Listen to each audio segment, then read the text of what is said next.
Well, talking of exploded, then there was one point where you were responsible for 10% of the volume, if I'm not mistaken. Yeah, that was for what I used to trade and my customers. So I was executing orders for Goldman Sachs, Salomon Brothers, Okay. E.F. Hutton, Smith Barney, Merrill Lynch. Maury and I put together a pretty big deck and all the big local firms.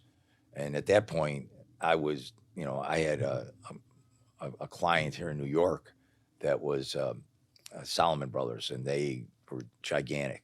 And the guy here that was in charge of that company was a guy named, he was a partner, was Stanley Shopcorn, and he loved the way I filled my orders. And so I got that, and then that went all the way to 1987, 86, and then 1986, the Merck literally outlawed dual trading in the S&P bid. It was the only commodities future ever to outlaw dual trading. Wow. So I gave up the deck and I just became a trader in 87.